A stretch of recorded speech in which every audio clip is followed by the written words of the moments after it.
Meanwhile,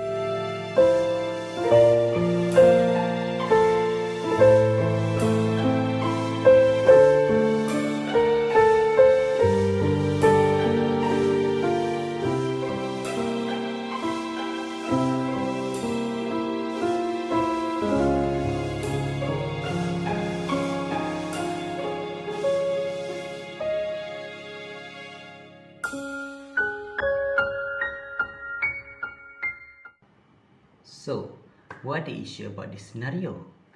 The issue is whether Sarah, Emma and Daniel liable for joint action or not. So, in this scenario can be determined as liability of a person for holding out. In section 16, provided the doctrine of holding out under this section means that anyone who claims to be or allows others to present them as a partner in a firm through word or action or behavior can be held responsible as a partner. This applies to anyone who gives credit to the firm based on that belief, even if the person making or allowing the claims doesn't know that the other rely on it. This can be seen in Bevan vs. the National Bank Limited case. Mr. Bevan had a business running with the name MW and Co. and the manager of the business was Mr. MW. He looked after all the business documents and checked for the payment from the banks.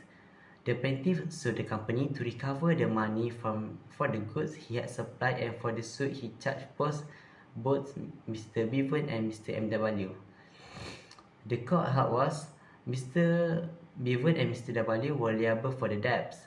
The reason is because Mr. W and Mr. MW was liable because of holding out as a partner. Even though he is not a partner, however, the company names and the manager actively plays a role in the business, it can be applied that he is a partner in a firm. For Mr. Bevan, he is an existing partner, so that's the main reason why he needs to liable for the debts. Next, we go to the application. John, a former employee who recently left the firm, has been introducing himself as a partner of Dissolution to various potential clients. John has used a business card with the title Partners for his business, making third party believe that he is one of the Dissolution partners. Even though Sarah and Daniel, which is the real partners, aware with John's action, however, they didn't take any action upon him. They also failed to inform the third party about John's authority.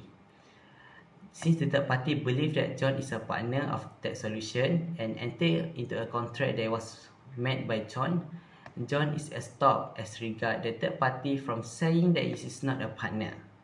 Dissolution will be liable for the debt due to the failure to inform the public about the joint authority. The conclusion is Sarah, Emma and Daniel are liable for the debts made by John related to business activities.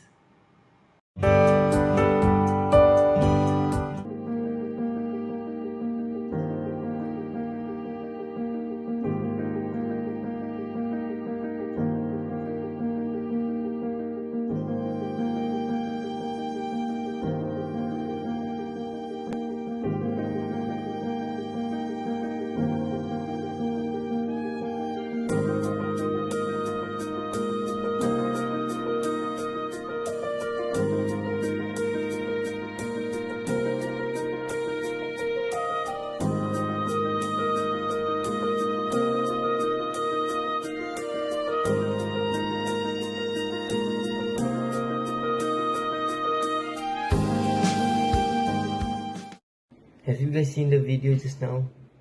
The video just now is about scenario 2. You guys must be confused, right? What is this video is all about?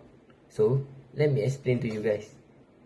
The issue is whether or not Daniel and Sarah can take legal action against Emma for not sharing the profit made by her after using the business property. According to section 31, every partner must account to the firm for any benefit derived by him without the consent of the partner from any transaction concerning the partnership or from any use by him of the partnership property, name or business connection. As example of cases is Us versus Benham. It is held that a partner cannot make a profit or commission for himself by the use of his position or any information acquired in the partnership business. Okay, in this case, Emma used the partnership properties such as office space and proprietary material to provide private consulting service for several clients. Emma also didn't inform her other partner, nor did she share the profit she earned from the private consulting service. She had breached a duty imposed by the Section 31. Thus, other partner of tax solution can take legal action by suing Sarah as a remedy for her action. In conclusion, the other partner, which are Sarah and Daniel, can take legal actions such as suing Sarah for profit she made using the partnership property.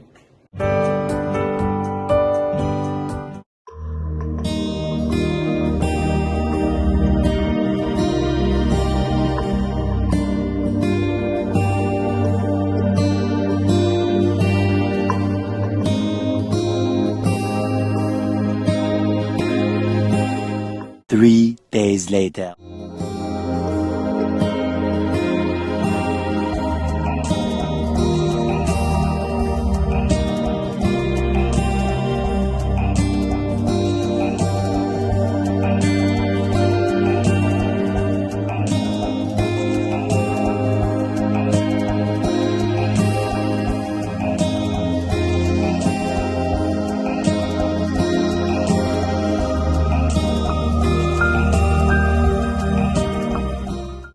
Scenario is whether Daniel and Emma can dissolve a partnership due to Sarah's permanent incapacity and unable to perform their duties or not.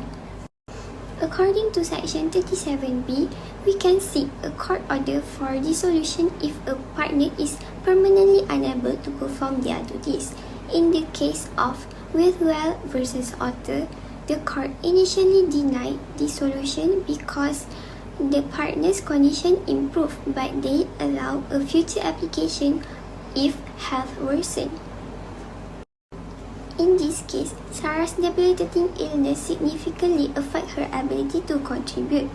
We would need to apply to the court and demonstrate that her condition is truly making it impractical for her to fulfill her role. If the court agrees, Daniel and Emma can form a new partner with only two partners or consider bringing a new partner.